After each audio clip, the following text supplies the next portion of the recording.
আল্লাহ ওই লামকানের মধ্যে একটা গাছ লাগাইছেন, যে গাছটার নাম হলো সাদরাতুল ইয়াকিন গাছ। ওই গাছের মধ্যে আমার আল্লাহ ততগুলা পাতা গজায়া দিছে, যতগুলা বান্দা এই দুনিয়ার জমিনে আছে, মানে যত বান্দা তত পাতা। আপনার নাম যেটা, ওই গাছের একটা পাতাতে আপনার নাম লেখা। আব্বাজি দাড়িগুলা পাইকা গেছে, আব্বাজি চুলগুলা পাইকা গেছে, বয়স বাটি পইরা গেছে, ওই কবরে যে আপনারা যাওয়া লাগবে কথাটা অস্বীকার করতে পারবেন না। আমার মদিনার কামলিওয়ালা দয়াল নবী রাহমাতুল লিল আলামিন নবী আমার ডাক দিয়া কয়, উম্মত রে, এ নোয়াগাঁওয়ের উম্মত শুনো, ওই কবরে যাওয়ার আগে তোমার হায়াত শেষ হয়ে যাবে। হায়াতটা শেষ হয়ে গেলে ওই তওবা নামক গাছটা, সাদরাতুল ইয়াকিন নামক গাছটার মধ্য থাইকা একটা পাতা ঝইরা নিচে পড়ে যাবে। মনে করেন আমি শামীম রেজা, আমার নামের একটা পাতা আল্লাহ তাআলার লামকানের ওই তওবা নামক গাছের মধ্যে লেখা আছে। ওই গাছের পাতাটা ঝইরা পড়ে গেলে আমার আল্লাহ আপনার কাছে আমার কাছে আজরাইল রে ফাটায় আসে লেখতাছি, তওবা নামক গাছটি আছে, পাতায় পাতায় লেখায় আছে মানুষের হায়াত। ওরে সেই পাতাটা ঝরে গেলে আরে মৌতের নিশান চলে আসে, সেই পাতাটা ঝরে গেলে মৌতের নিশান চলে আসে। শেষ হইবে তোমাদের হায়াত, পাপী উম্মত কে করিবে পার, পাপী উম্মত কে করিবে পার। কঠিন হাসরের দিনে আখিরি নবীজি বিনে পাপী উম্মত কে করিবে পার। নবী বলবে, আবু বকর তুমি লও দুজকের খবর।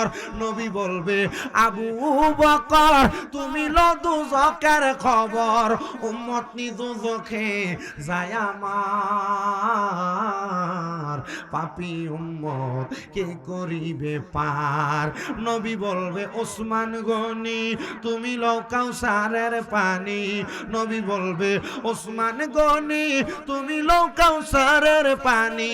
উম্মতের করাও না আহার, পাপী উম্মত কে করিবে পার। ফুলসেরাতের কঠিন পুলে হযরত ওমর যাও না চলে, ফুলসেরাতের কঠিন পুলে হযরত ওমর যাও না চলে। আলী যাও মিজানে রোপাল্লায়, পাপী উম্মত কে করিবে পার, পাপী উম্মত কে করিবে পার। কঠিন হাসরের দিনে আখিরি নবীজি বিনে পাপী উম্মত কে করিবে পার। একটা জবানও বন্ধ রাখবেন না। আমার নবী কবর হাসর মিজান ফুলসেরাতে আমরা উম্মতের উদ্ধার করার ক্ষমতা নবীর আছে না নাই? এই আমার বাজানো গভীর মনোযোগ অন্তরের কান লাগান। আমার আল্লাহ যখন আজরাইল রে আপনার কাছে আমার কাছে পাঠাইবো, ওই আজরাইল যখন আপনার আমার সামনে আসবো, আজরাইল আসার আগে আমার আল্লাহ তাআলা দুইটা ফেরেশতা আপনার আমার সামনে পাঠিয়ে দিব। ভাইও ওই দুইজন ফেরেশতার চোখগুলো একবারে নীল নীল রঙের হইব। ওই চোখগুলা লইয়া ফেরেশতারা যখন বান্দার সামনে দাঁড়াইব, একটা বান্দা যদি বেঈমান হয়, একটা বান্দা যদি বেআমল হয়, একটা বান্দা যদি বেনামাজি হয়, একটা বান্দা যদি হারামখোর হয়, একটা বান্দা যদি বেরোজগার হয়, একটা বান্দা যদি দুনিয়াতে গুনার কাম করতে করতে তার জীবনটারে বরবাদ বানায়া ফেলায়, আমার নবী কই, উম্মত উম্মত শোনো শোনো শোনো। ওই সময় আমার আল্লাহর দুইজন ফেরেশতা ওই উম্মতের সামনে আইব।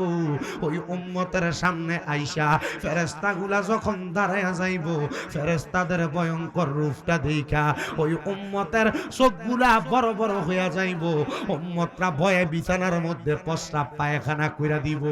নোয়াগাঁও এলাকার কত পুরুষ মহিলা মরে, মারা যাওয়ার সময় বিছানাতে প্রস্রাব পায়খানা করে দেয়। কেন করে?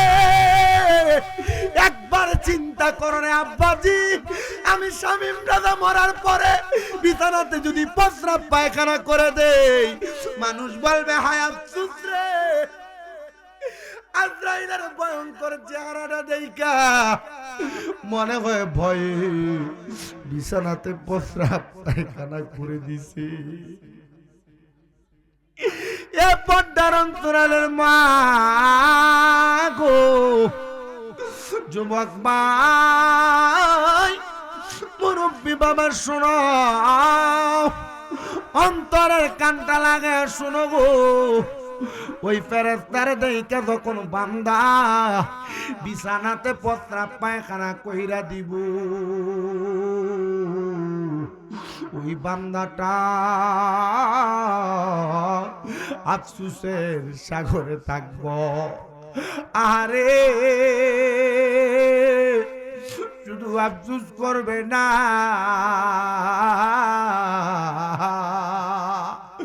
ওই বান্দাটার সামনে আবার মালাকুল মউত আজরাইল আলাইহিস সালাতু ওয়াস সালাম আগমন করবে।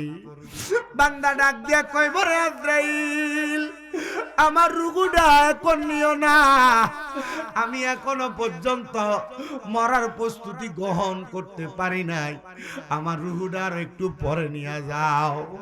আজরাইলের সঙ্গে কথাগুলা বলার সময় বান্দার দুই চোয়ালের মাঝখানে বান্দার জিহ্বাটা কামড় ফিরা যাইব।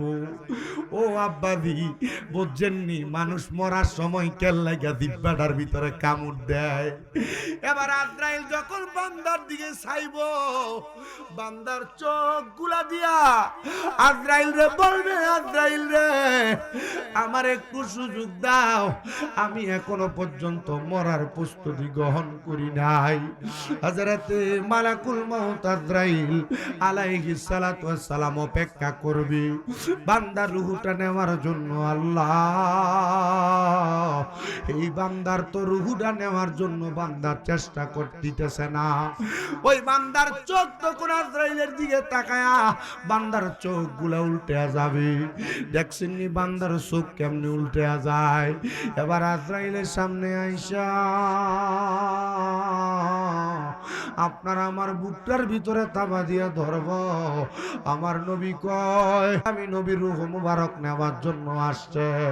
আমি নবীর কাছে এমন মনে হইছে রে জগতের মানুষ, মনে হয় পৃথিবীর সবচাইতে বড় পাথরটা, পাহাড়টা মনে হয় আমি নবীর কবুল বুক মুবারকের উপরে চাপিয়া দিছি। ইয়া রাসূলুল্লাহ, ইয়া হাবিবাল্লাহ, নবী গো, আপনি যেই কথা বলেন গো, আপনার উম্মত তো ভয় পাওয়া যাবে।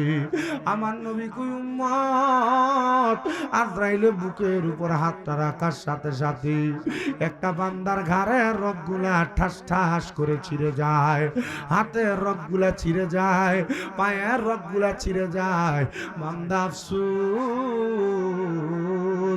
আফসোস করতে থাকে। বান্দার তখন আর কোনো কিছু করার থাকে না।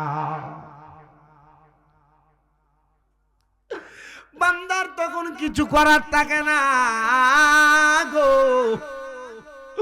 ওই বান্দার দেহ থেকে রূহটা যখন নিয়ে যাবে, আল বিদায়া ওয়ান নিহায়া কিতাবের মধ্যে দেখলাম, আরে পয়গম্বর হযরত ইদ্রিস আলাইহিস সালাতু ওয়াস সালাম বলে, আমি দেখলাম একটা জীবিত ছাগলের শরীর থেকে চামড়াটা টাইনা টাইনা ছিঁড়া ফেললে ওই ছাগল আর বকরিটার যত কষ্ট হয়, একটা বেঈমান বেআমল বান্দার তার চাইতে আরো বেশি কষ্ট হয়।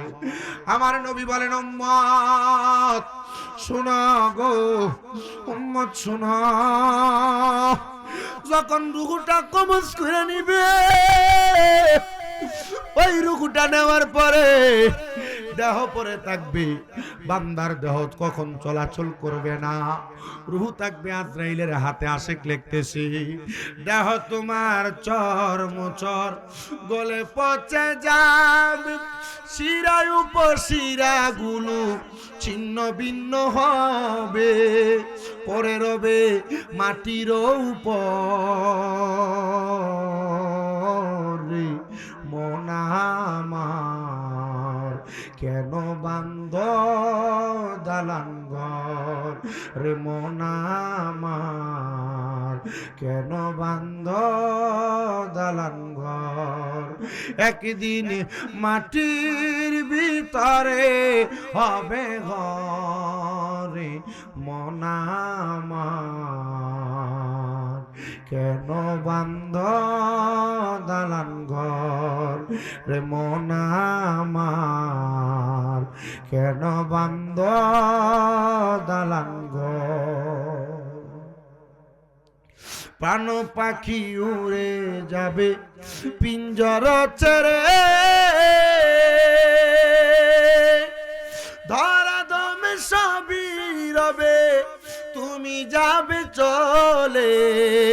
বন্ধু বান্ধব যত মাতা পিতা তারা সুত, বন্ধু বান্ধব যত মাতা পিতা তারা সুত, সকলই হবে তোমার পরে।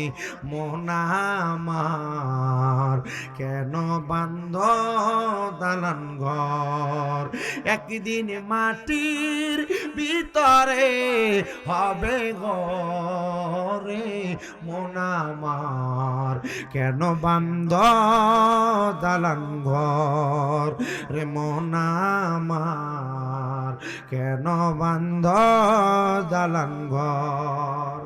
দেহ তোমার চর্মচর গলে পচে যাবে, শিরায় উপশিরা গুলো ছিন্ন ভিন্ন হবে, মুন্ডু মেরুদণ্ড সবই হবে খণ্ড খণ্ড, মুন্ডু মেরুদণ্ড সবই হবে খণ্ড খণ্ড, পরে রবে মাটি রয়ু পরে।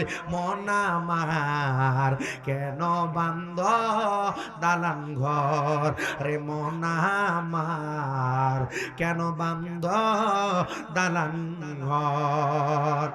এ দুনিয়ার মুসলমান ও বান্দা, দামি বিল্ডিং বানাইলা, দামি ঘর বানাইলা, ব্যাংক ব্যালেন্সের টাকা বাড়াইলা, পর্দার অন্তরালের মা নিজের কানের দুল বানাইলা, নাকের ফুল বানাইলা, গলার সিন বানাইলা, মাগো মা নিজের ঘরের মধ্যে টাইলস লাগাইলা, আরো সুন্দরের জন্য বাথরুমে টাইলস লাগাইলা, রান্নাঘরে টাইলস লাগাইয়া ঘরটারে বড় সুন্দর বানাইলা।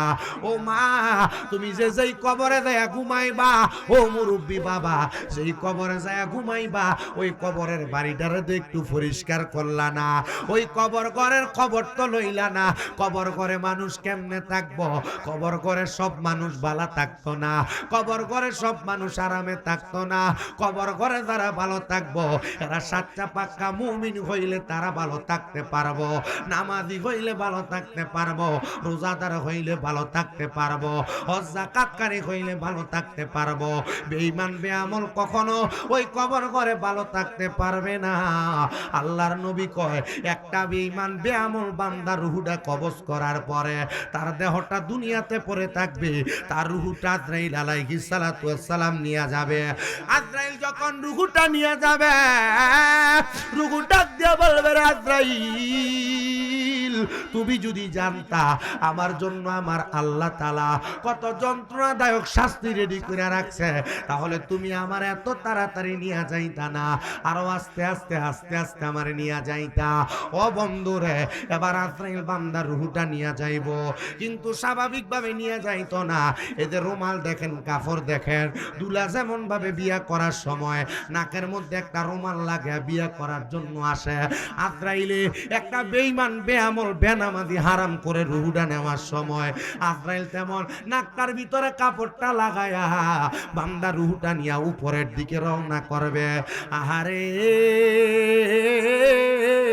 বান্দার রূহটা নিয়ে যখন যাবে, বান্দার রূহটা নিয়ে যখন যাবে, আল্লাহ তাআলার আসমানের ডাইনে এবং বামে 19 জন করে ফেরেশতা দাঁড়ায় থাকবো।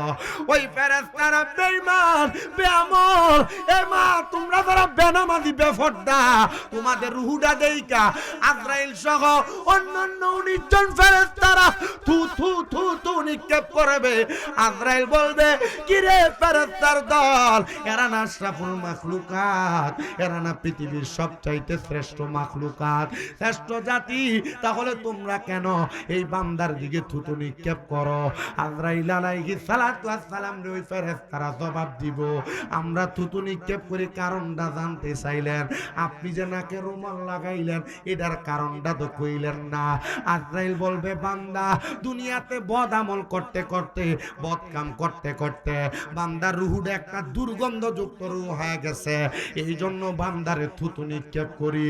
ও বেনামাজির দল, ও হারামখোরের দল, ও বেরোজগারের দল, ও বেপরদা মহিলার দলেরা শোনা, আমি চাই না গো এই মুরাদনগরের নোয়াগাঁও এলাকার কোন মহিলা দুজকের আগুনে জ্বলক, আমি চাই না গো এই এলাকার কোন মুরব্বী বাবা দুজকের আগুনে জ্বলক, আমি চাই না এই এলাকার কোন যুবক ভাই দুজকের আগুনে জ্বলক। চিন্তা করে দেখছেন নি আপনার দেহটা কবরে চলে যাইব, কিন্তু আপনি মরার পরে রূহের কোনো দাম নাই, কি জীবন বানাইলা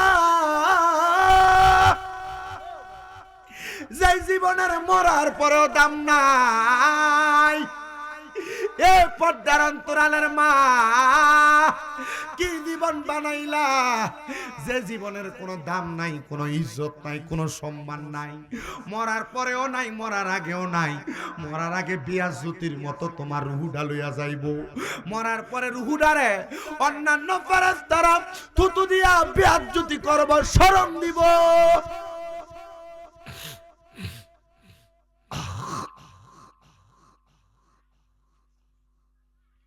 শুধু লজ্জা দিবে না, নামাজ ছেড়ে দাও, তোমার শরম লাগে না, লজ্জা লাগে না? বলো হুজুর কি বলেন, লজ্জা লাগবে কেন? হুজুর আমার শরম লাগবে কেন? আমার ইচ্ছা আমি নামাজ পড়ি না, আপনি বলার আমার কে? ঠিক কথা, আমি বলার তোমার কি? আমি বলার কারণে আল্লাহ তাআলা আমারে মাফ করে দিবে রে, কিন্তু তোমার ময়দানে মাশরে প্রশ্ন করব, রে বান্দা তুমি যে নামাজ পড়ো নাই, তোমার কাছে কি নামাজের দাওয়াত আসে নাই? আইসিনি? কথা কয় না, আইসিনি বাবা? পাঁচ ওয়াক্ত নামাজে হাইয়া আলাস সালাহ,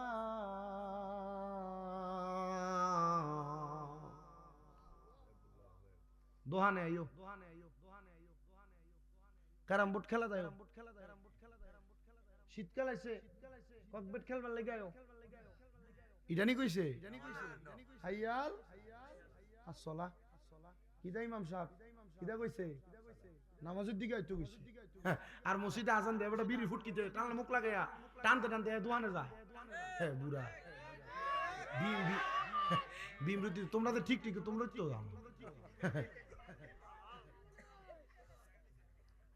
এটা যেটা ঠিক ঠিক করে ভিডিও যায় না,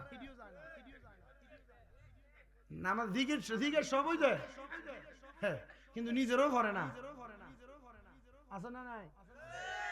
এক বেটা বাসে করে যাইতে লাগছিল গাজীপুর, যাওয়ার সময় দেখে লগে সিটের বেটা কান্দে, কিন্তু আমি কান্দ কেরে ভাই কইুন না, আমার বউডা ডেলিভারি রুগী হসপিটাল আছে, আমার খুব টেনশন হইতেছে, আমার বউডা নি মরিয়া জায়গা। লগের বেটা আবার কান্দতেছে, কেউ আমার বউ হসপিটালে ডেলিভারি রুগী, তুমি কান্দ কে লাগিয়া? না ভাই কইও না, ডেলিভারি রোগটা খুব খারাপ, আমার বাপ হয়ে রোগে মারা গেছে।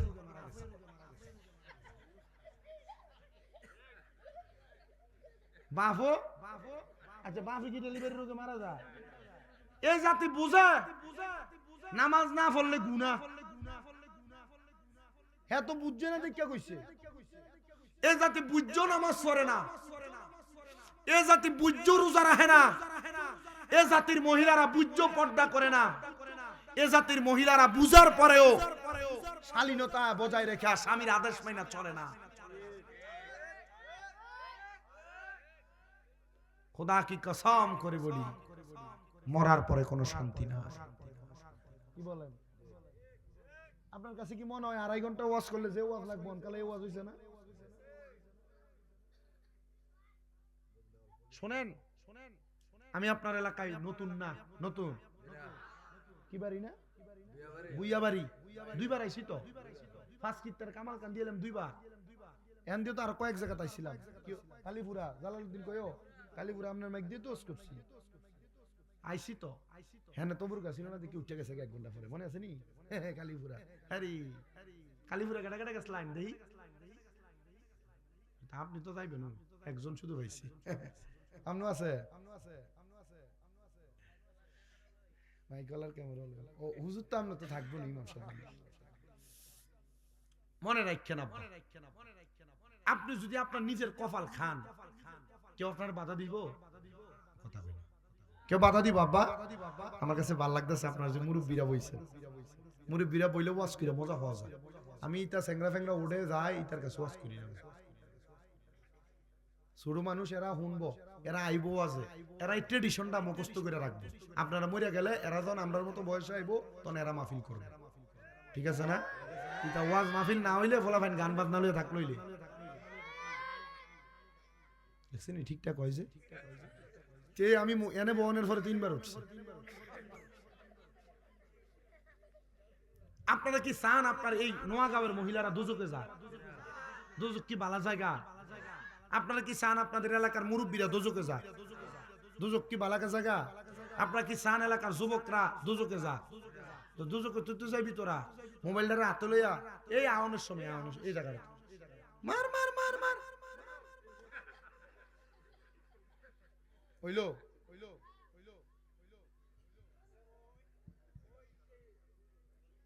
কিতা কিতা নাম ধরে ডাকে, আমি কইও না ইতা ফলাই নোয়া শুনতে আইছি।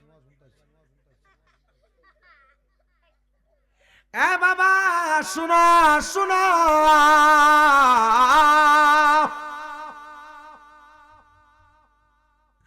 পুরুষ যেমন ভাবে ডেলিভারি রোগে মারা যায় না, দুনিয়ার মানুষ নামাজ ছাইরা দিলে দুজকে যাবে এটা জানার পরেও এই বান্দা দুজকে যাওয়ার কামটা ছাড়তেই থাকে, বান্দা করতেই থাকে। বান্দা একবারও চিন্তা করে না দুজকে যাওয়া লাগবে। এ মানুষ বান্দাটারে যখন ফেরেশতারা সালাম দিব, আচ্ছা কোন বান্দা মারা যাওয়ার পরে রুহুটারে যদি থুতু দেয় এটা কি আসলে সম্মান না অসম্মান? আচ্ছা এটা কি জীবন বানাইলেন আপনি, মরার পরে রুহুরও কোনো দাম নাই? কথা কয় না, কি জীবন বানাইলেন মরার পরে রুহুরও কোনো দাম নাই? আল্লাহর নবী রাহমাতুল লিল আলামিন নবী বলেন উম্মত শুনো, রুহুটা যখন নিয়ে যাবে গো আমার আল্লাহ তাআলার আসমানের প্রথম দরজাটা বন্ধ করে রাখবো, ডাইনের দরজাটা বন্ধ করে রাখবো গো, বামের দরজাটা বন্ধ করে রাখবো। এই 3টা দরজা যখন বন্ধ করে রাখবো রে ও বান্দা, ফেরেশতা জিজ্ঞাসা করবো আল্লাহ রূহটা কি করব তুমি বলো। আমার আল্লাহ তাআলা আদেশ করবে বান্দার ঠিকানা ফি নারি জাহান্নাম খালিদিনা ফিহা, বান্দার ঠিকানা হলো জাহান্নামের প্রজ্বলিত আগুন, দাও দাও দাও দাও করে জ্বলা, ওই জায়গাতে বান্দারে ফেলা দাও। নবী গো জাহান্নামের আগুনের বর্ণনা আপনি আমরা একটু দেন না। আমার নবী কয় মেরাজের রাতে আল্লাহ তাআলা আমি নবীর 2টা নিদর্শন দেখাইছে, একটা জান্নাত আর একটা হলো জাহান্নাম। আমি নবী জাহান্নামের দিকে তাকিয়ে দেখলাম, নবী আমার বলেন একটা পাথরের টুকরারে জাহান্নামের উপর থেকে যদি নিচের দিকে ফেলা হয় গো 500 বছর লাগবে জাহান্নামের নিচে যে পাথরটা পৌঁছাইতে, কিন্তু আগুনটা 500 বছরের রাস্তা নিচে নিচে ধাউ ধাউ করে জ্বলে। ওই আগুনের জিহ্বাটা 500 বছরের রাস্তা উপরে, জিহ্বাটা দেখা যায় আগুনটা ধাউ ধাউ করে জ্বলতেছে। ইয়া রাসূলুল্লাহ, জাহান্নামী বান্দারা জাহান্নামের মধ্যে যাবে, এত কষ্ট পাবে নবী গো, আপনি বলেন না আর কি কি কষ্ট পাবে। নবী আমার বলে কষ্ট শুধু এই জায়গার মধ্যে শেষ না। ইয়া রাসূলুল্লাহ, ইয়া হাবিবাল্লাহ, কষ্ট আর কোন জায়গায়? বলে জাহান্নামে যে যাইবা, একবার শরীরে আগুনের একটু সেক লাগলে, একবার একটু আগুনের তাপ লাগলে গায়ের চামড়া পুড়া যায়, পশম পুড়া যায়, চামড়া কালো হয়ে যায়। কথা কন্যা ঠিক না বেঠে? হ্যাঁ বন্ধু, জাহান্নামী বান্দা যখন জাহান্নামে যাবে, আল্লাহর নবী কয় একটা জাহান্নামী বান্দা ওই জাহান্নামের আগুনের মধ্যে 3000 বছর জ্বলা লাগবে। ইয়া রাসূলুল্লাহ, 3000 বছর আগুনের মধ্যে যে জ্বলবে, কেন জ্বলবে? আরে কিভাবে জ্বলবে? বলে একবার আগুন দিয়া শরীরটারে জ্বালায়া পুরায়া আমার আল্লাহ তাআলা আবার ফায়াকুন বলে শরীরটা বানাইবো, আবার আগুনে ফালাইবো, আবার বানাইবো। ও আল্লাহ, এতবার কেন জ্বালাইবো? এতবার কেন শাস্তি দিব? বলে বান্দা তো একবার গুনাহ করে নাই, বান্দা 2 বার গুনাহ করে নাই, বান্দা বারবার বারবার গুনাহ করতে করতে গো বান্দা রুহটা মাইরা ফেলছি। ওই বান্দা এই জন্য জাহান্নামের লাল রঙের স্বাভাবিক আগুনের মধ্যে আমার আল্লাহ তাআলা 1000 বছর বান্দাটারে জ্বালাইবো, জ্বালায়া পুরায়া ওই বান্দার দেহটার একবারে চুরমাচুর করে দিবে। এবার 1000 বছর যখন শেষ হইয়া যাবে, জাহান্নামের আগুনের রংটারে আমার আল্লাহ তাআলা সাদা ধোঁয়া যুক্ত আগুন বানায়া দিব। ওই সাদা ধোঁয়া যুক্ত আগুনটার মধ্যে একটা জাহান্নামী বান্দারে আরো 1000 বছর জ্বালাইবো। 1000 বছর জ্বালায়া জাহান্নামের আগুনের রংটারে কালো ধোঁয়া যুক্ত বানায়া আরো 1000 বছর জাহান্নামের আগুনে জ্বালাইব। নবী গো, আমরা সহ্য করতে পারবো না। বলে কেউ তো সহ্য করতে পারবে না। জাহান্নামের আযাব মাবুদ সইতে পারবো না। দুনিয়াতে নাও কান্দায়া, আখেরে কান্দায় না। বলেন জাহান্নামের আগুন মাবুদ সইতে পারবো, দুনিয়াতে নাও কান্দায়া, আখেরে কান্দায় না। জাহান্নামের আগুন মানুষ যদি দেখতা হইতো বেহুশ। বলেন জাহান্নামের আগুন মানুষ যদি দেখতো হইতো বেহুশ। ঘরবাড়িতে পড়ে থাকতো, নিজে থাকতো না। দুনিয়াতে নাও কান্দায়া, আখেরে কান্দায় না। বলেন জাহান্নামের আগুন মাবুদ সইতে পারবো না। দুনিয়াতে নাও কান্দায়া, আখেরে কান্দায় না। দুনিয়ারি মানুষ যত আছো তোমরা শত শত, জাহান্নামের আযাবের কথা ভুইলা যাইও না। দুনিয়াতে নাও কান্দায়া, আখেরে কান্দায় না। এই দুনিয়ার মুসলমান, এ নবীর উম্মত, শোনা গো এবার বান্দাটারে যখন 3000 বছর ধাও ধাও করে জ্বালাইব নবীর সাহাবায়ে কেরাম নবীর সামনে কান্দে চোখের পানি ফালাই গো যখন চোখের পানি ফালায়া ফালায়া কান্দে আমার নবী কয় সাহাবীরা কেন কান্দ সাহাবায়ে কেরাম কয় ইয়া রাসূলুল্লাহ একটা মানুষের দেহের কি এত দাম মাত্র 50-60 বছর বাঁচবে আবার বুঝি তাদেরকে এই 50-60 বছরের অন্যায়ের জন্য শাস্তি দেওয়া হবে ও নবী গো এই শাস্তি তো তারা সহ্য করছে কষ্ট হইতেছে নাকি অসুবিধা হইতেছে কষ্ট যদি হয় আমি শেষ করে দেব খিচুড়ি কাণ্ডে দেশি গরু জব করছে যে মজ হইছে গরুর গোস্ত দিয়ে 3 ডেক বানছে খিচুড়ি এটা খাওয়াই না মানুষেরও তো দরকার আছে হ্যাঁ ওয়াজ না মানলে না মানছে আমার কি আমি কইয়ে দিয়ে যাবো কবর গেলে বাদামটা কারে দিব ইটা কাঁচা জিংলা দিয়ে বাড়িব কবরে গেলে কি মাইরো আযাবুন শাদীদ যন্ত্রণাদায়ক শাস্তি এমন মাইর মারবো বেড়ায় আপনার কি কষ্ট হইতাছে আব্বা হ্যাঁ কত মানুষ ওয়াজ মাহফিল শোনে ঠিক ওয়াজ মাহফিল হুনুইনার অভাব আছে আমরা মোল্লারও তো ছাড় নাই আমরাও তো আলাদা পর্দার তলে নিয়ে বেরিয়েব আমরা মোল্লারা ছাড় আছে নাকি আপনি মনে করছেন আমরা হুজুর দিকে আমরা বাচ্চা গেছি জি না আমরা মায়ের আরো বেশি হ্যাঁ আপনারাও দেখবেন কি মাইরটা মারবো রে আব্বা রে আব্বা আমরা তবে একটু আল্লাহ বিচারটা একটু ওই নরমাল করে পর্দা দুইটা টানাইয়া ভিতরে নিয়ে মারবো বাচ্চা যাবো এটা মাগ্য আওয়াজ করলে যদি আপনারা শুনেন কথা কই না হুজুরের সার আছে নাকি আমি মোল্লা হইয়া যদি অপকর্ম করি আমি হুজুর হইয়া যদি বদকাম করি আমি যদি নামাজ ছেড়ে দেই ইবাদত ছেড়ে দেই আমি যদি দুনিয়ার সব ফাঁক করে থাই আমার আল্লাহ ছেড়ে দিব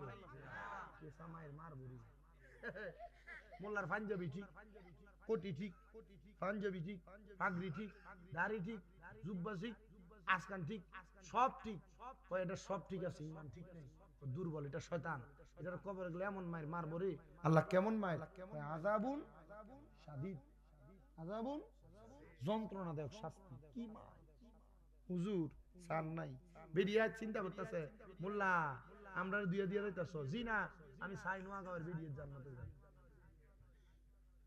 আমার দিকে চাইছে কই এই বিদ্যা বেরিয়ে জানে আর আমারও আমরা মনে লাগতো না যেটা আসুন আপনারা আমারও বেড়াইতে থেকে বেরিয়েছে বেশি বলে হুজুর আমরা অপমান না বেটা আপনারা তো আমার কলিজার মানুষ দান যারা দিলে কুলের ভিতরে কি দাদা দান না সিডা আমরা দান হই হ্যাঁ সিডও থাকবো পাতিস না ভেতরে সিডা কস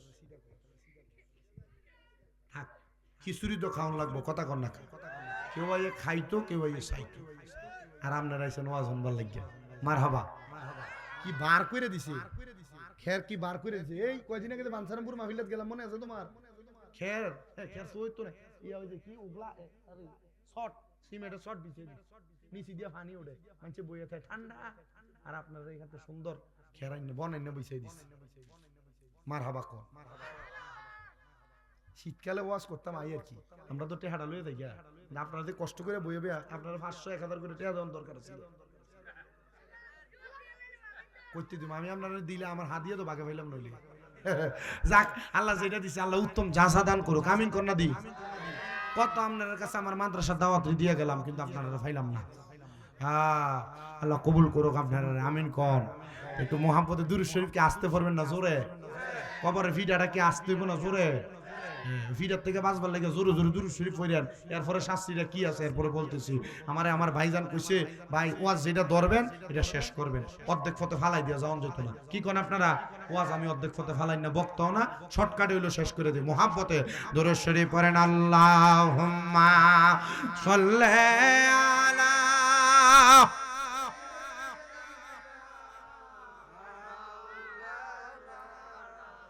মুহাম্মাদ ওয়া আলা আলি মাওলানা জগৎ পাগল কাবার জন্য কাবা পাগল মাবুদের আমার মাবুদ পাগল, দয়াল নবীজি পাগল, উম্মতের আল্লাহুম্মা মারহাবা মারহাবা, কি সুন্দর মারহাবা। মুহাম্মদ ওয়া আলা আলি সাইয়্যিদিনা। এ বাবা, জাহান্নামীদেরকে কি শুধু 3000 বছর? না না না, ইয়া রাসূলুল্লাহ, ইয়া হাবিবাল্লাহ, নবী গো, আপনি নবী বলেন না জাহান্নামীদেরকে আমার আল্লাহ তাআলা আর কি শাস্তি দিব? নবী গো, ইয়া রাসূলুল্লাহ, ইয়া হাবিবাল্লাহ, নবী গো, জাহান্নামীরা কি এমন কঠিন শাস্তি পাইব আর কি তারারে মাপ দিত না? আমার আল্লাহর নবী ডাক দিয়া কয়, উম্মত 3000 বছর জ্বালায়া এবার জাহান্নামীটারে একটা তাকাসুর নামক সমান জায়গাতে দাঁড় করাইয়া দিব। যেই জায়গায় জাহান্নামী দাঁড়াইব ওই জায়গাটার মধ্যে ঘাম থাকবো, ঘাম, ওই ঘামগুলা বান্দার হাঁটু পরিমাণ থাকবো, কারণ নাভি পরিমাণ থাকবো, কারোর বুক পরিমাণ থাকবো, আবার কেউ ঘামের সাগরের মধ্যে সাঁতার কাটবো। এমন দুর্গন্ধ হইব, বান্দার পানির পিপাসা লাগবো, বান্দা পানিগুলা পান করতে পারতো না। ইয়া রাসূলুল্লাহ, ইয়া হাবিবাল্লাহ, নবী গো, আপনি নবী বলেন না ওই জাহান্নামী বান্দাটা ওই কবরের মধ্যে থাকা অবস্থায় আমার আল্লাহর কাছে বান্দা যখন তারে আগুন থেকে বাঁচাইয়া মুক্তি কইরা ওই তাকাসুর নামক জায়গাতে দাঁড় করাইয়া দিব, ওই বান্দার কি অবস্থা হইব? নবী গো, আমার নবী কই, উম্মত, ওই বান্দাটা তখন বলবে মুয়ে পানি, মুয়ে পানি, মুয়ে পানি। বান্দা 3 বার পানি পানি কইয়া চিৎকার করব। সাহাবীরা একটা ডাক দিয়া কয়, নবী গো, ইয়া রাসূলুল্লাহ, ইয়া হাবিবাল্লাহ, নবী গো, আপনার উম্মতের গুনাহগার যারা এরা পানি পানি করব, এরারে কি পানি দেওয়া হবে না? আমার নবী কই, উম্মত, হ্যাঁ পানি দেওয়া হবে। ইয়া রাসূলুল্লাহ, কেমন পানি দিব? আমরা তো দুনিয়ার কাফের মধ্যে গ্লাসের মধ্যে কইরা পানি খাই। আমার নবী কই, উম্মত, না না না, জাহান্নামীরে যেই কাফের মধ্যে কইরা পানি দিব ওই কাপটা লোহার একটা কাপ হবে, ওই কাপটারে আগুনের মধ্যে সেক দেওয়ার কারণে আগুনের গরম কয়লা যেমন টকবক কইরা ফুটে লাল হইয়া যায়, ওই কাপটা তেমন লাল হইয়া যাইব। অন্যান্য জাহান্নামীদেরকে জাহান্নামের আগুনে জ্বালাইয়া ফুরাইয়া যেই রক্তগুলা ফুসগুলা নিচে জমা হইব, ওই বান্দারে তিনাতুল খাবাল নামক ওই জাহান্নামের আগুনের ফানিগুলা ইন্না দেওয়া হইব। এ জাহান্নামী বান্দা, নাও জাহান্নামের আগুনের ফানিগুলা খাও। নবী গো, তখন কি তারা পানিগুলা পান করবে নাকি? আমার নবী কই, উম্মত, ও উম্মত, শোনা শোনা শোনা রে, ওই পানি শুধু পান করবে না, তারার এমন পিপাসা লাগবো, তারা জিহ্বাটা বাহির কইরা একটা কুকুর দৌড়াইয়া আসলে ওই কুকুরের জিহ্বাটা যেমন ভাবে বাহির কইরা দিয়া হে হে কইরা লেলাইয়া দেয়। একটা বান্দা বেনামাজি, বেআমল, বেঈমান হওয়ার কারণে কাল ময়দানে মাশরে ওই জাহান্নাম থেকে মুক্তি দেওয়ার পরে এমন ভাবে জিহ্বাটা বাহির কইরা দিয়া লেলাইব। নবী গো, এমন ভাবে যখন লেলাইব আপনার উম্মতকে কি আপনি নবী বাঁচাইতেন না? আমার নবী কয়, পরে রে পরে, শোনো না, ওই উম্মতের কত কষ্ট দিব যখন তারে জাহান্নামীদের রক্ত পুষগুলা দিব। ওই বান্দাটা পানির পিপাসায় পড়ে রক্ত পুষগুলা হাতে লইয়া টকবগায়া তার জিহ্বাটার মধ্যে ডাইলা দিব রে। ডাইলা দেওয়ার সাথে সাথে বান্দার জিহ্বাটা গইলা যাবে, বান্দার গলাটা গইলা যাবে, পেটের নাড়ি বুড়ি গুলা গইলা বান্দার পায়খানার রাস্তা দিয়া থরথর করে বাহির হইব।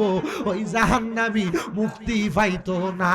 নবী গো, আপনি নবী কি আপনার উম্মতদেরকে বাঁচাইবেন না? এটা তো কবরের ভিতরে জাহান্নামীদেরকে আযাব দেওয়া হবে। ওই কবরের পরে হাসরের ময়দান আছে। আমি দয়াল নবীর নামাজি উম্মত যারা, রোজাদার উম্মত যারা, হজকারী উম্মত যারা, বেহজ উম্মতকারী যারা, হালাল খাইছে যারা, হারাম খাইছে যারা, রোজা রাখছে যারা, রোজা রাখে নাই যারা, বদ আমল করছে যারা, বদ আমল করে নাই যারা, লুকাইয়া গুনাহ করছে করছে যারা, লুকিয়ে গুনাহ করে না ইবাদত করছে যারা, সবগুলা মানুষকে আমার আল্লাহ কাল ময়দানে মাশরের মধ্যে হাজির করব। ইয়া রাসূলুল্লাহ, ময়দানে মাশরে যখন হাজির করব, হাসরের ময়দানটা কেমন হইব? আমার নবী কয়, তামা যেমন হাসরের ময়দান তেমন তামার জমিন হইব। ওই তামার জমিনটারে আমার আল্লাহ গরম উত্তপ্ত কইরা এমন ভাবে সাজাইবো, হাসরের ময়দানে নামাজি বেনামাজি গুনাহগার আমলদার সবগুলা মানুষরে উলঙ্গ অবস্থায় জামা কাপড় ছাড়া ল্যাংটা অবস্থায় উলঙ্গ ভাবে হাসরের ময়দানে হাজির কইরা দিব। হাসরের ময়দানে আপনি থাকবেন, আমি থাকবো, আমার মা থাকবে, বাবা থাকবে, বন্ধু বান্ধব আত্মীয় স্বজন সব থাকবে, জামা কাপড় থাকবে না। সাহাবায়ে কেরাম কান্দে আর ডাক দিয়া কই, ইয়া রাসূলুল্লাহ, পুরুষ কি নারীকে দেখবে না? নারী কি পুরুষকে দেখবে না? আমার নবী কান্দে আর ডাক দিয়া কয়, সাহাবায়ে কেরাম, ওই সময় কে নারী কে পুরুষ চিনার মতো ব্যবস্থা থাকবে না রে। কারণ আমার আল্লাহ তাআলা কাল ময়দানে মাশরে এক একটা আমলি বান্দা বেআমলি বান্দার মাথার উপরে এক বিগত উপরে 12টা সূর্যের তাপ লাগায় দিব। বান্দা সূর্যের তাপ সহ্য করতে পারবে না, ওই বান্দার মাথার মগজগুলা টকবক করে ফুইটা বান্দার কানের ছিদ্র দিয়া নাকের ছিদ্র দিয়া থরথর করে বাহির হইয়া যাইব। বান্দার মাথার বেদনা শুরু হইয়া যাবে। বান্দা তার কপালটা উপরের দিকে উঠাইয়া দিবে, বান্দা নিচের দিকে তাকানোর কোনো সুযোগ থাকবে না। নবী গো, এই বান্দাগুলা এত কষ্ট করব, আপনি নবীর কি একটু মায়া লাগে না? আমার নবী কই, উম্মত রে, শুধু মায়া না, আমি নবী হইলাম উম্মতের পাগল রে। আমি নবীর একটা উম্মত যদি জাহান্নামে যায়, আমি দয়াল নবী জান্নাতের দরজা বন্ধ করতাম না।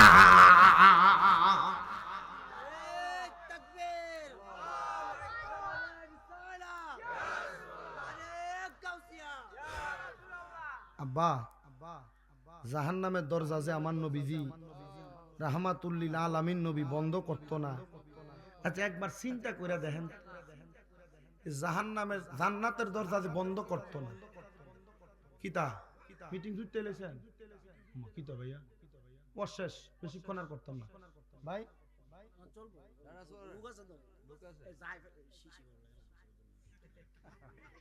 সালাক মাহফিল কমিটি কি লাগ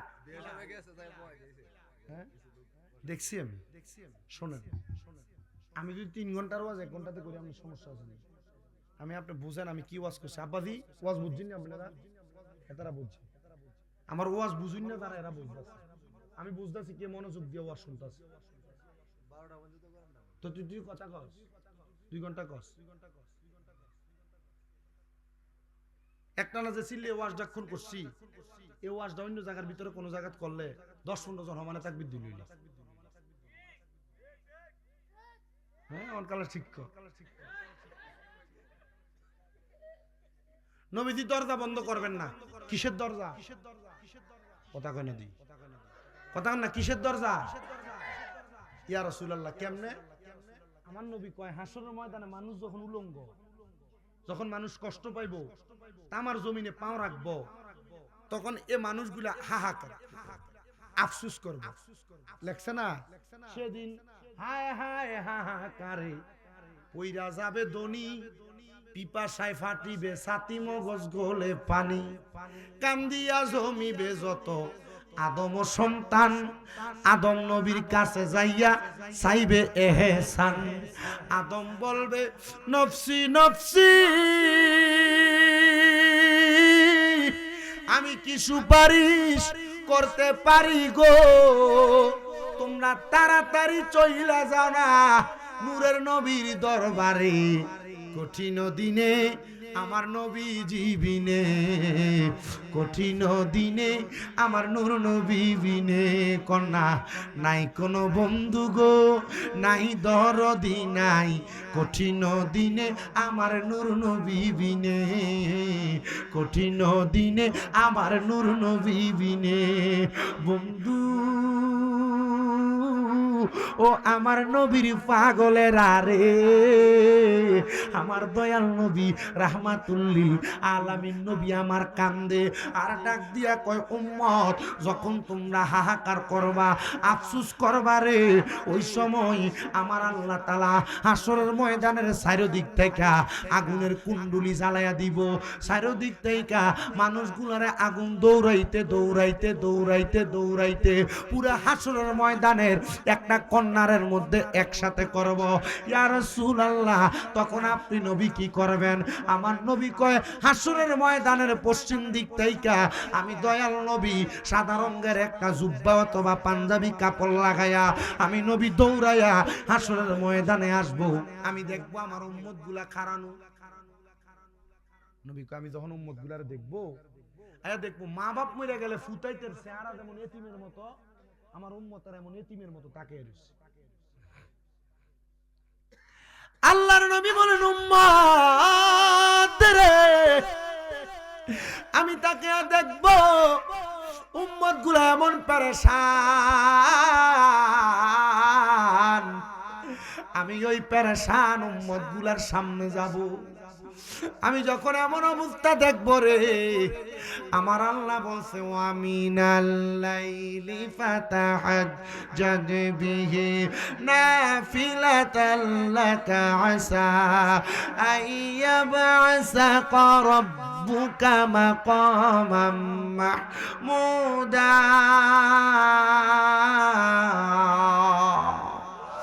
আল্লাহ বলছে নবী আপনি রাতে কিছু অংশে তাহাজ্জুদের নামাজ পড়েন, যদি আপনি তাহাজ্জুদের নামাজ পড়েন আপনারে আমি মাকামে মাহমুদ দান করব।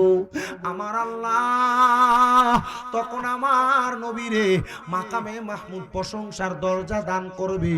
নবী আমার বলে মাকামে মাহমুদ কেমন জানো? যখন মানুষের মাথার উপরে সূর্যের তাপ থাকবে, আমি নবীর মাথা মুবারকের উপরে আমার আল্লাহ তাআলা একটা প্রশংসার দরজা পতাকা দান করবে। আমি নবী ওই পতাকার নিচে থাকবো। আমি নবী দেখবো হাসরের ময়দানের মানুষগুলা বড় কষ্টে।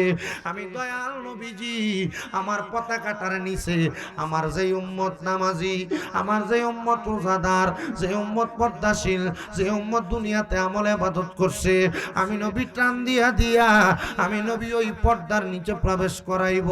নবী গো পর্দার নিচে যে প্রবেশ করাইবা তোমার উম্মতের আর কি দশা হইব? আমার নবী কয় শুধু দশা না, উম্মত গুলারে লইয়া আমি তখন জান্নাতের দরজায় যাইমু। জান্নাতের দরজায় যাইয়া আমি নবীজি জান্নাতের দরজা খুলতে বলবো। জান্নাতের দরজার ফেরেশতা হযরত রেদওয়ান বলবে মান আনতা, আপনি কে? আমি নবী বলবো আনা মুহাম্মাদুর রাসূলুল্লাহ। রেদওয়ান ফেরেশতা বলবে আপনার সম্পর্কে আমি জানি, আমাকে আপনার সম্পর্কে বলা হয়েছে, জানানো হয়েছে। দরজাটা সাথে সাথে খুলে দিব।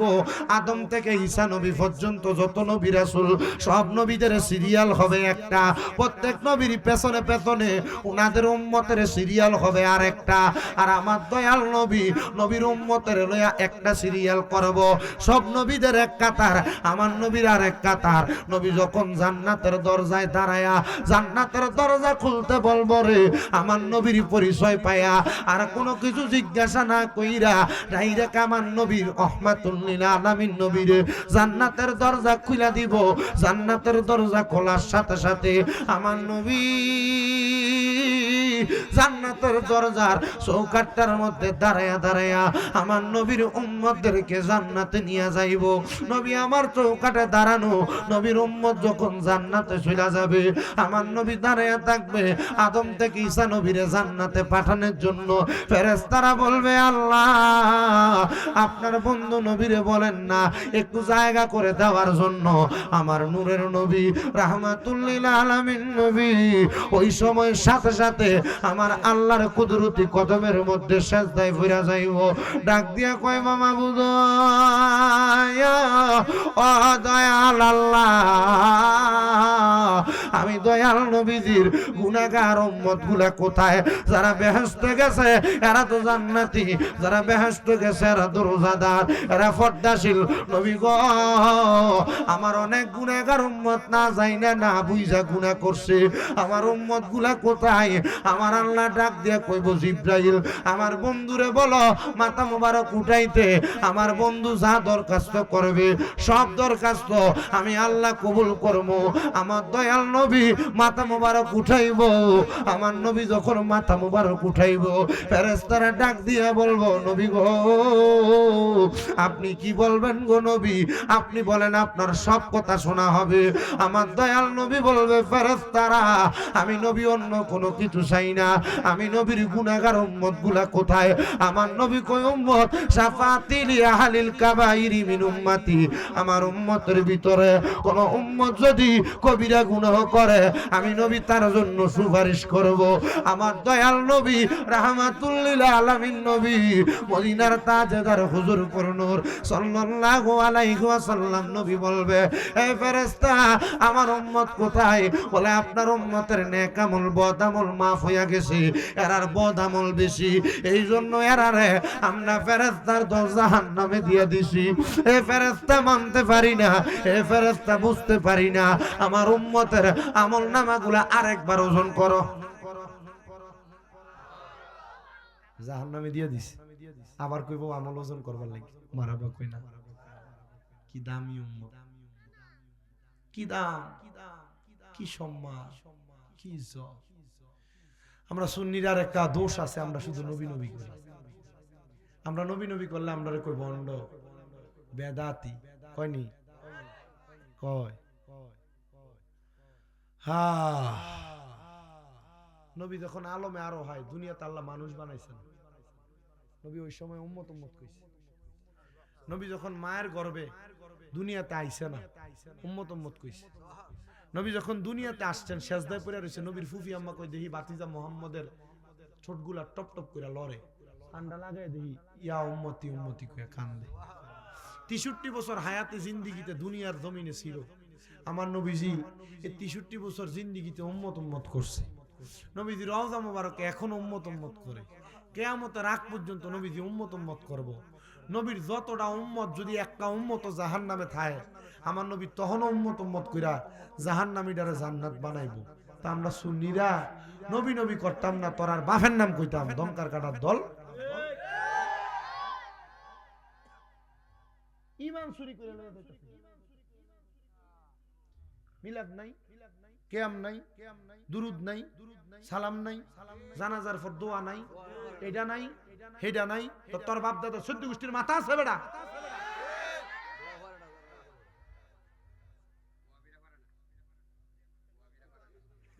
আমার মা মরছে, আমার বাপ মরছে, আমি দোয়া কইরামু, লাশের খাটটা ধরে কইবেন তুই দোয়া করতি না, তুই জাগা, তোর বাপের কি?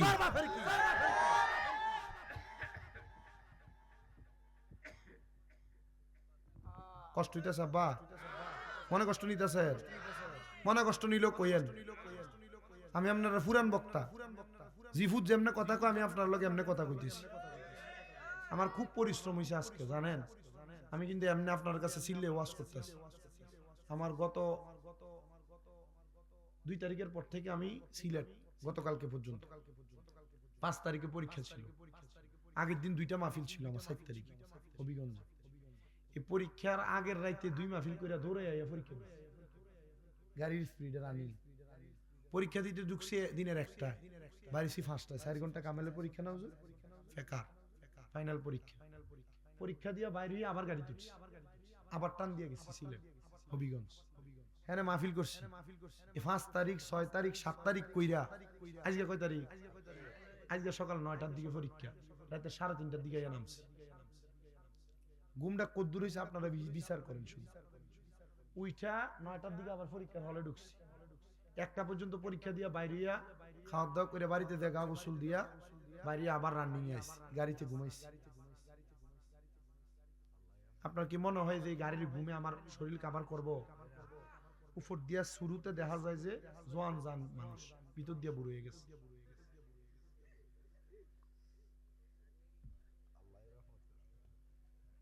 গতকালকেও দেখছেন আমরা সুন্নি একটা বক্তা স্টেজের ভিতর স্টপ করে লেছি, আপনারা শুধু দেখেন হয়তো বক্তা ওয়াজ করে 30-40-50 হাজার টাকা লয়ে জায়গা, কিন্তু এই ওয়াজ করার পর 10-15 বছর পরে যে বক্তার ভিতরটা যে খাঁচাটাই থাকে, ভিতরে যে কিছু থাকে না, এটা কেউ বুঝে না। আব্বা আমার এই ওয়াজ কষ্ট করে করার পেছনে অন্য কোনো অবদান নেই, আমার একটা অবদান আছে। যদি আপনারা আমার ওয়াজটা শোনার পর ভাই যে আপনারা আম্মা আব্বারে সালাম দেন, আম্মা আব্বার মনে কষ্ট না দেন, যদি আপনারা এখান থেকে যাওয়ার পর নামাজ রোজা করেন, তাইলে আমার এই ওয়াজটা কষ্ট করে করে লাভ আছে। আন্নাসিদ মিয়া মুসিমে তোর বালা টেহা কামাই করে না? মুসিমে তোর বালা টেহা কামাই করে না? প্রচুর টাকা কামাই করে। আমি একটা চা দোকানদারি করলো তো দোকান টিয়া কামাই করতে না। আমার থেকে বড় বড় এই যে আপনার মসজিদের ইমাম সাহেব আছে না, তারা আমার থেকে বেশি শিক্ষিত না? বেশি শিক্ষিত, বয়সে বড়, যেহেতু এক কলম বেশি হইলো আমার থেকে বেশি করছে। এরা আমার থেকে বেশি যোগ্যতা আছে না? আল্লাহ এই লাইনটাতে কেউরে কবুল করে, কেউরে করে না। আমার আইনা বসাইছে এক এক কইরা, যখন কামাল্লা গতবার রাগের বার আমরা এনে তো নাইলাম, কয়ে গেছি 3-4টা মাদ্রাসার কথা, অন্তত 6টা মাদ্রাসা চলে কুমিল্লা। কয়টা? আমার মনটা তেমনও নাই শান্তি। আজকে 8 মাসের উপর আমার মা অসুস্থ, মেরুদণ্ডের হাড় পিএলআইডির অপারেশন হয়েছে, হাঁটতে চলতে কষ্ট হয়, লাঠিতে ধরে ধরে হাঁটে। আচ্ছা কোন তো, যে ঘরে মা বাপ ভাই আর আমি আছি, আচ্ছা এই ঘরে যদি মাটা যদি এই অবস্থা হয়ে থাকা, আচ্ছা এই ঘরে কি আর শান্তি আছে আপনার কাছে মনে হয়? গত শুক্রবারের কথা কই, গত শুক্রবার আমি জুমা পড়াইতে বাইর হই। আমার মা, আমি পাঞ্জাবি গোসল করে পাঞ্জাবি গায়ে দিয়া আমুর রুমে গেছি, মোটরসাইকেলে চাবি ডালো, আমার মা আমার দিকে কাইন্দা দিছে, আমিও চোখের পানি ধরে রাখতে পারছি। আমি যখন বাইরে যাই, আমার মা ক তুই তো কিছু খাইয়া যাইতাছিস, একটা গ্লাস পানিও খাইয়া যাইতেছিস। আর আমার আম্মা 8 মাস আগে সুস্থ থাকতে আমার টেবিলের উপরে সেমাই রান্না কইরা, যে কোনো নাস্তা রুটি বানায়, ডিম সিদ্ধ কইরা, দুধ চা সব নিয়ে আমার টেবিলের উপরে রাখতো, ধমক দিতাম, কিত্তেনে দিতেন, খাইতাম না তো, কিন্তু এখন কেউ দেয় না। আপনার কাছে মনে হয়? আমার কাছে মনে হয় না শান্তি। আমি ডাক্তারের কাছে যাই, কইছি ডাক্তার সাহেব আমার থেকে 10-15 লাখ টাকা নিয়ে যান, আমার আম্মাটা যেন আগের মতো হাঁটে, এমন একটা ব্যবস্থা করে। আমার মাথায় হাতটা বুলে গেছে, টাকা দিয়ে সব হয় না, আপনি দোয়া করেন ঠিক হয়ে যাবে। আমি আল্লাহর কাছে নিয়ত করছি, আল্লাহ এই টাকাটা আমি আমার আম্মা আব্বা লেগে রাখছি, আমার আম্মা যেদিন লাঠি ছাড়া হাঁটবো, আমি এরপরে আমার আম্মারে মক্কা মদিনা লয়ে যাবো।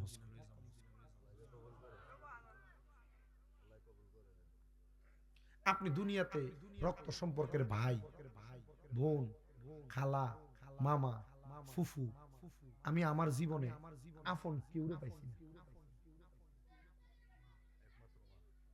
আল্লাহর কসম করে কই আপন কেউরে পাইছি না। এই যে আমার মা এই অসুস্থ, এই লাঠি পট দিয়ে দিয়া আমি ঘুমায় থাই যাই, আমার মাথাটা সা, এত কষ্ট করে যে ফুতে আগে কোনো জ্বর উঠছে না।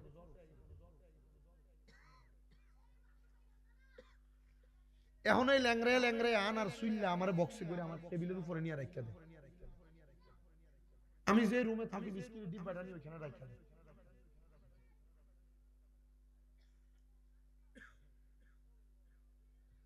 আপনি দুনিয়ার সব মনে করছেন, বিপদে পড়েন, বিপদে পড়েন, লোকের বন্ধু বান্ধব দৌড়ে ফেলাইবো, আত্মীয় স্বজন যদি আপনার লগে প্রতি শুক্রবারে সপ্তাহে একবার মাসে একবার আপনার ঘরে পোলাও কুরমা খায়, এটিও আপনার ফালাইয়া পাকবে।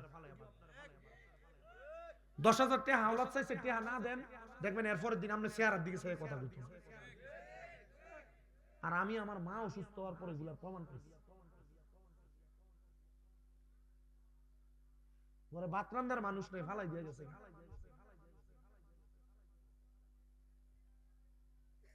সান্ত্বনা দেওয়ার মানুষটাই বাথরুমের মধ্যে দাঁড়ায় দাঁড়িয়ে আম্মার জন্য কাঁদছে।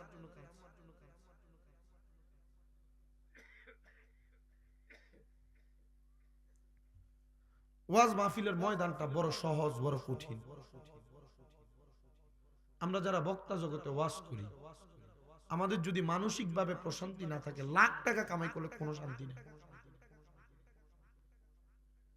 ওই দিন এক মাহফিলে গোলাপগঞ্জ ছিলেন, বললে আপনি আমার টাকা নিবেন না।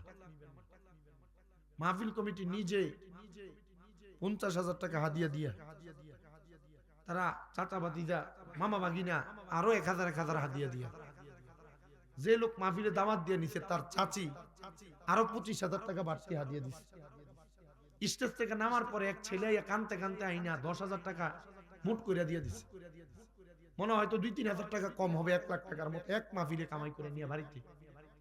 আমার টাকা, আমার মা বাপ, আমার মা অসুস্থ পড়ে রয়েছে, আমার এই টাকা দিয়ে কোনো লাভ আছে? আপনাদের কষ্ট দিতেছে।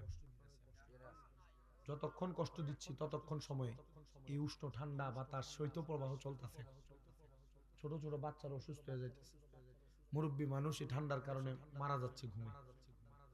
আমি আমার প্রত্যেকটা মুনাজাতে দেশবাসী, প্রবাসী, এলাকার মানুষ সবার জন্য দোয়া করি। আজকে তো এই যে খোকন মিয়ারা, আচ্ছা এরা যদি গুরু জব কইরা এত বড় মাহফিল না কইরা যদি এরা টেহা পয়সা যদি এরা এর মতো আনন্দ ফুর্তি করে কাটাইতো, আপনারা কি কিছু করতে পারতেন? খোকন মিয়ার জীবন ধন্য, এর ভাইদের জীবন ধন্য। আমি মন বালার কথা বলি, এর জীবন ধন্য। এরার বাপরারে স্মরণ কইরা এরা 2 টাকা খরচ করতে পারতেছে। মা বাপরে স্মরণ কইরা এরা 2 টাকা খরচ করতে পারতেছে। আল্লাহ তারা সামর্থ্য দিছে।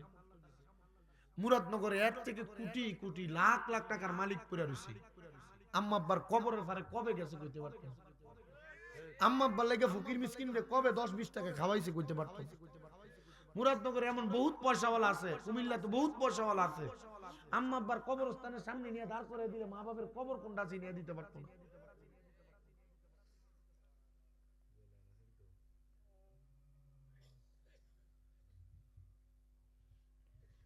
আখিরি নবী মুহাম্মদ মুস্তাফা সাল্লাল্লাহু আলাইহি ওয়াসাল্লামের একজন সাহাবী হযরত সাদ ইবনে উবাদা। আমরা যারা আপনারা যারা মুরব্বিরা আছেন, আপনি কি নিজের কিনা জায়গা থাকেন? আপনার মা, আপনার বাপ, আপনার জায়গা জমি দিয়ে গেছে, বাপ দাদা দিনের ওয়ারিসের সম্পত্তিতে আপনি থাকতেছেন। সাদ ইবনে উবাদা রাদিয়াল্লাহু তাআলা আনহু নবী হজে পাঠাইছে, যুদ্ধ করবার জন্য পাঠাইছে। যুদ্ধ থেকে আইসা খবর পাইছে যে তার মা মারা গেছে। মারে দাফ জানাজাও পাইছে না, দাফনও পাইছে না, মাটি দিয়ে কবরে ফেলাই রাখছে। কান্দাছে, কান্দা নবীজির কাছে দেখো, ইয়া রাসূলুল্লাহ আমার মা মরে গেছে, আমার মার যে সম্পদ, আমার আব্বার যে সম্পদ, আমি এই সম্পদ দিয়ে কি কইরাম ইয়া রাসূলুল্লাহ, আমার জীবন আপনার কদমে বিলীন করে দিছি।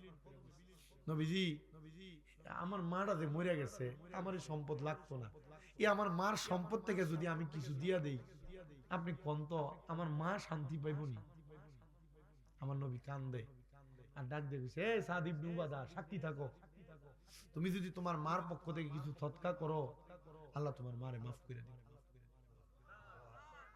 সাদ ইবনে উবাদা লগে লগে কইছে, ইয়া রাসূলুল্লাহ টাকা খরচ করে মাহফিল করেন, লাভ আছে। মা বাপ কবর থেকে আজকে হাসতেছে, মা বাপ কবর থেকে আজকে আপনারা যারা এখানে বসে দোয়া করবেন, আপনাদের মা বাপ আল্লাহর দরবার ওয়া মাগফিরাতুল লাহুম, আল্লাহ আমার ফুতে, আমার বিয়ে, আমার নাতি নাতকুন, আমরা লেগে দোয়া করে আল্লাহ তুমি তারারও মাফ করে দাও। এই মা বাপ কবর থেকে আল্লাহর কাছে ডাইরেক্ট দোয়া করবে, আল্লাহ মাফ করে দিবে। খোকন মিয়া, খোকন মিয়ার ভাইরা, এদের যে মা বাপ নাই, এরা টাকা পয়সা কামাই করবো, কিন্তু জিজ্ঞাসা করে দেখেন একদিন শান্তি নেই। এটি বালিশের মধ্যে মাথা লাগে কান্দে, যারা মা বাপ নাই এরা বালিশে মাথা লাগে কান্দে, বহুত খানা খায় কিন্তু মা বাপকে দামি কোনো খানা খাওয়াইতে পারে না কবরে। সাদ ইবনে উবাদা কই, ইয়া রাসূলুল্লাহ আপনি যেহেতু কইছেন আমার মার লাগে সদকা করলে আল্লাহ আমার মারে মাফ করে দিবে, আপনি সাক্ষী থাকেন। আমার একটা বড় খেজুরের বাগান আছে মিখওয়াদা, আমি নিজে গেছি ওই বাগানটাতে। নবীজির সাহাবী বলে, ইয়া রাসূলুল্লাহ আমার মিখওয়াদা নামক খেজুরের বাগানটা আমি আমার আম্মার জন্য সদকা করে দিলাম। নবী কইছে, এ সাদ ইবনে উবাদা তুমিও সাক্ষী থাকো। আমি নবী বললাম, এই বাগান থেকে কেউ যদি একটা খেজুরও খায়, এই খেজুরের সওয়াব তোমার মার কবরে যাবে। পরের দিন সকালবেলা সাদ ইবনে উবাদা কাঁদতে কাঁদতে নবীজির কাছে, ইয়া রাসূলুল্লাহ আমি তো দেখছি আমার মা জান্নাতের বড় থালা লইয়া দামি দামি খানা খাইতাছে। আমার নবী কয়, সাদ ইবনে উবাদা তোমার মা যে জান্নাতের খানা খায় এমনি খায় না। তোমার খেজুরের বাগান থেকে গতকালকে সন্ধ্যাবেলা ছোট ছোট 2টা ক্ষুধার্ত পাখি পাকা 2টা খেজুরের ঠোকর দিয়া দিয়ে একটু খেজুর খাইছে। আর আল্লাহ তাআলা এই জন্য তোমার মার কবরে জান্নাত বানাইছে, জান্নাতের খানা দিছে। আপনারা আমি কই না এত বড় মাহফিল করি, আপনার মাল লাগিয়া বাপের লাগিয়া একটা ফকির মাসে একবার সপ্তাহে একবার ডাক দিয়ে খাবাই। এলাকার যে লোকটা গরু গোশত দিয়া মুরগির গোশত দিয়া ভাত খাইতে পারে না, সমর্থ নাই, তারা ডাক দিয়ে খাবাই। এরার মা বাপের জীবন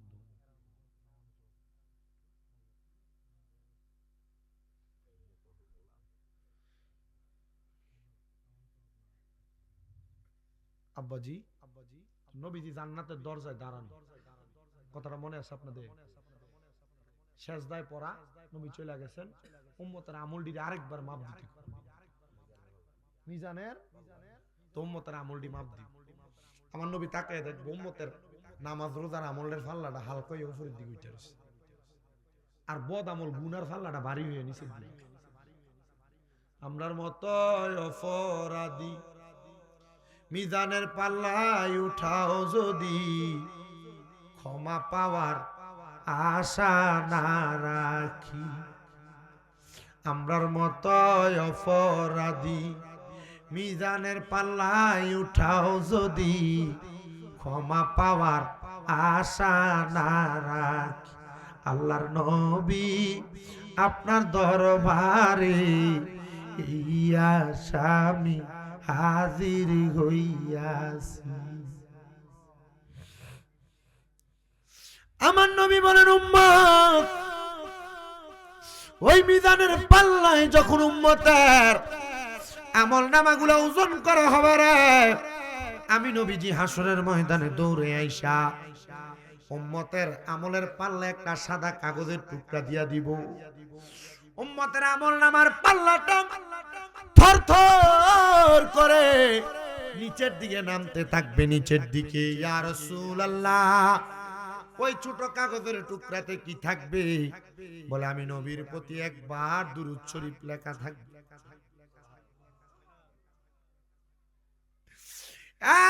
দুনিয়ার মুসলমান শুনো,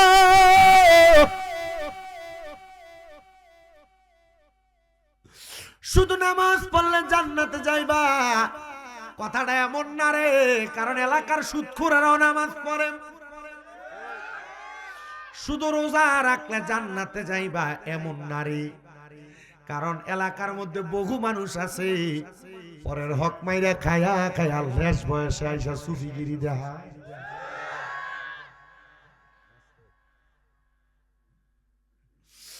শুধু মক্কায় যায় হজ করলে তোমার হজ কবুল হবে আর জান্নাতি হইবা মনে করছা না রে। মক্কার কাবাগরের সাথে একটা পাথর আছে হাজরে আসওয়াদ, ওই আসওয়াদ কালো পাথরটার মধ্যে সুমা দিলে মানুষের গুনাডি সব টাইনা লইয়া জায়গা। আর কোন মানুষ পরের হক মাইরা মাইরা বায় বাতিদার জমি দখল কইরা কইরা মানুষের সম্পদ মাইরা মাইরা সুদের টাকা ঘুষের টাকা খায়া খায়া মক্কা মদিনা যাইবা হজ করতে রে, ওই পাথরে সুমা দিলে সুমা পাথরে গুনাহটাই না নিত না, উল্টা পাথর এর ভিতরে যত গুনাহ আছে তোর কান্দে সাফায়া দিব।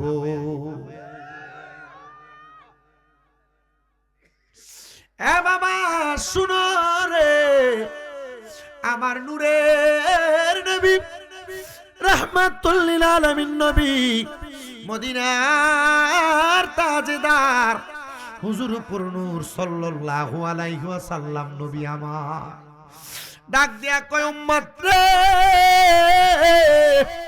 যদি ওই মরণের পরে কবর, হাসর, মিজান, ফুলসিরাত এই চারটা জায়গারে সুন্দর করে পাড়ি দিতে চাও, তাহলে দুনিয়ার জিন্দেগিতে থাইকা তোমরা দুনিয়ার জিন্দেগিতে থাইকা তোমরা বেশি বেশি করে কান্নাকাটি করো, যেন আমার আল্লাহ তোমরা মাফ করে দেয়। পয়গম্বর জাকারিয়া নবীর কথা হয়তো আপনারা অনেকে শুনছেন, শুনেন নাই?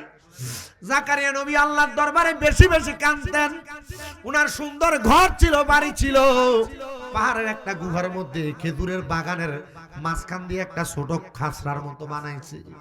খানকা আছে না এলাকা, খানকার মতো বানায়াম একা একা গোপনে গোপনে কান্দে। ওনার ফুট বয়স মাত্র 7 বছর। যখন কান্দে জাকারিয়া পয়গাম্বর ডাক দিয়া কই, বাবা আপনি আমার এই ঘরের মধ্যে কেন আইলেন? ছোট বাচ্চা ডাক দিয়া কই, আব্বু গো বয়স আপনার এত বেশি, কিন্তু আপনি দি এই ঘরের মধ্যে কান্দাছেন, কারণটা কি? আব্বা ডাক দিয়া কই, পুত্রে কান্দি একটা কারণে, কারণ আল্লাহর জান্নাত অনেক দূর।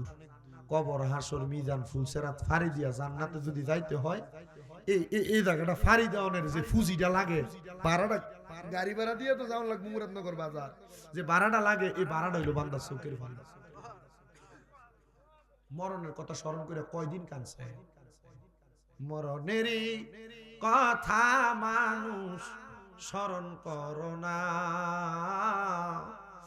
আজরাইলা শিলের মন কফিয়তে চলবে না। এ বাবা, জাকারিয়া নবী ডাক দিয়া কয়, শোনা জগতের মানুষ রে, এই কথাটা বলার পর থেকে পরবর্তী 7 দিন আমার ফুতেরে আর আমি টয়ে পাই না। বয়স কত? ফুতের আর কি বানা টয়ে বানা। জাকারিয়া নবী আমার আল্লাহর কাছে কান্দে, মাবুদ এত বুড়া বয়সে একটা সন্তান আমারে দিলা, 7 বছরের মায়া লাগায় আমার ফুতরারে তুমি কাইরা লইয়া গেলা, আমার ভালো লাগে না। আল্লাহ গো, আমার ফুতরা কোন জায়গায় জানি আছে, না সিগালে খায়া ফেলছে, না নদীর বানের পানি বাসায় লইয়া গেছে। জাকারিয়া নবী গুহার ভিতরে খোঁজে, নদীর পারে খোঁজে, জঙ্গলাতে খোঁজে, 7 দিন পর্যন্ত খুঁজতে খুঁজতে পেরেশান। খেজুর গাছের নিচে কান্না করতে করতে বেহুশ অবস্থায়, এমন টাইমে খেজুর গাছের আঘাত থেকে আওয়াজ আইছে। আচ্ছা, খেজুর গাছ কথা বলতে পারে? আল্লাহ যদি চায়, কথা বলে আল্লাহ যদি চায়, খেজুর গাছের মাঝখান থেকে আওয়াজ আসছে, এ নবী জাকারিয়া নামাজটা পড়েন না 2 রাকাত, আল্লাহর শুকরিয়া আদায় কইরা। আমলের কথা কি বুঝাই দিতে, 2 রাকাত নামাজ পড়েন জাকারিয়া নবী, ফুতের খবর পাইবেন। আর আমরা নিয়ত করি, আল্লাহ আমার পুত্রা যদি বিদেশ যাইতে পারে, আমি 10,000 টাকা মসজিদে দেন, আল্লাহর লগে চুক্তি করে। কথা কয় না? তুমি আগে না 10,000 টাকা দিয়ে দিবা, আল্লাহ 10,000 টাকা মসজিদে দিলাম, তুমি যদি রহিম রহমান হয়ে থাও, আল্লাহ আমার পুত্রারে তুমি বিদেশ যাওয়ার ব্যবস্থা করে দাও। কথা কয় না? ও বেরিয়ে নিয়ত করে, আমার একদিন একটা পুত্র হয়, জি হয়, আমি অমুক জায়গার ভিতরে একটা গরু দিমু, ছাগল দিমু, এবারে হে আল্লাহর লগে চুক্তি করে না, আগে দিয়া লাইবা, আগে দিয়া লাইবা, তোই না বেটা, এরপর না আল্লাহ তোমার, আল্লাহর সন্তুষ্ট করে আল্লাহ তোমার দিবে। জাকারিয়া নবী নামাজে দাঁড়াইছে, ফুত পাইছে না পায় নাই? কোনো পাইছে না, নামাজে দাঁড়াই গেছে। আল্লাহ নামাজ 2 রাকাত পড়া সেজদাত যে কান্দে, আল্লাহ আমার ফুত কো, আল্লাহ ইবাদত করলাম, তোমারে খুশি করার চেষ্টা করলাম, তুমি খুশি হইছো না? আল্লাহর পক্ষ থেকে আওয়াজ দেয়, রে পয়গম্বর, এ জাকারিয়া নবী গো, আপনি কত জায়গায় তালাশ করলেন, যে খানকাটার ভিতরে আপনি একা একা ইবাদত করেন, এটার ভিতরে চাইছেননি? সব জায়গায় টয়ছে, নিজের ঘরেও চাইছেন, নিজে যেখানে ইবাদত করে এখানে চাইছেন।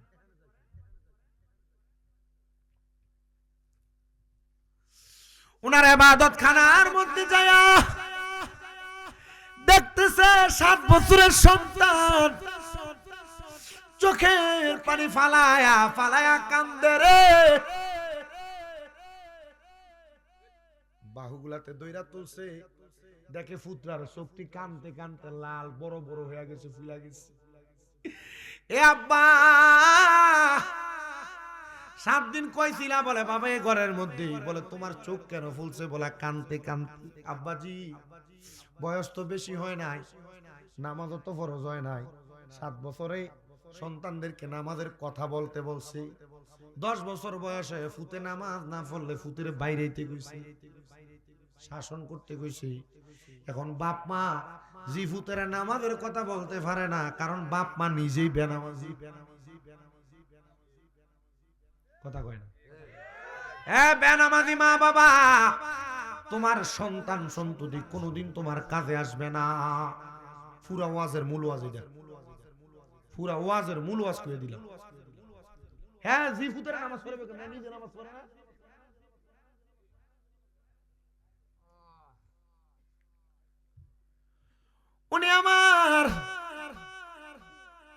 আল্লাহর দরবারে ডাক দিয়া আল্লাহ, বয়স মাত্র 7 বছর, কবর কি বুঝে না, হাসর কি বুঝে না, এটা দি কান্দে, ফুট বুঝে না কি। ওরে বেলায়াতের মুর্শিদ হইয়া আসিলেন দিনের নবী, ওরে মুর্শিদকে না পাইলে কি আর রাসূল পাবিনি। ফুতে কয় বাপের কথা হইনা লই, বাপে যে কইছে কানলে কবর হাসর মিজান ফুলছে রাতে ভয় নাই, জান্নাতে যাওন যাইবো, আব্বার কথাটাই শুনি। ফুতে বাপের প্রতি কে কইছে? বাপে। ওরে বেলায়াতের মুর্শিদ হইয়া আসিলেন দিনের নবী, ওরে মুর্শিদকে না পাইলে কি আর রাসূল পাবিনি। ওরে মুর্শিদকে না পাইলে কি আর রাসূল পাবিন। যে যেই দরবারের এক একটা তালিম তরবিয়ত সবক আছে না, এটি মাইন্ডে চললে বেটা জান্নাতি বেটা, জান্নাতে যাও কেউ আটকাইতে পারত না। মানেন না তো, মুড়ি দইয়া শেষ। লগে কামাল্লা দরবার আসেনি, সোনাকান্দা দরবার কাছেনি, আর অন্যান্য বহুত দরবার আছে, জানি পেশোয়ারি দরবার সহ অনেক জায়গার বায়াতে এলাকায় আছে। আমার কত হলো, আমি আমি কোন দরবারের বিরোধী, আমি সব দরবারের মহব্বত করি, কারণ এক একটা আল্লাহর ওলির কাছে এক একটা পাওয়ার আছে। আপনি এই ফিরে মুড়ি দিয়েছেন দেখে অন্য ফিরে দরবারে যাইতেন না এমন না, কিন্তু যাইবেন সোহবতে সালে কোরা সালে কোনা। আল্লাহর ওলির এক একজনের সোহবতে থাকলে এক একটা ফজিলত মহব্বত মিলে। জাকারিয়া পয়গাম্বর ফুত কান্দ কি লাগা, ফুতে কয় কি আব্বা আপনারা কইছেন হাসর মিজান ফুলছে রাত, এই 3-4 জায়গা ফাড়ি দনের লাগা কান তৈব, আব্বা এর লাগা কান্দি। আর আমরা ফুতেদের শিখাই কি, আমরা ফুতের সামনে আমরা বউরে মুখ মারানি জিকে গালি দেন, কথা কই। আপনার বউ মহিলারা আপনার সন্তানের সামনে আপনার জামাইরে তুইতে ব্যবহার করেন, লাভ হইল কি? আল্লাহ আমাদের সন্তানদেরকে কবর হাসর মিজান এগুলার ভয় দেখায় ইবাদতমুখী বানানোর তৌফিক দিন। আরো জোরে বলেন আমিন।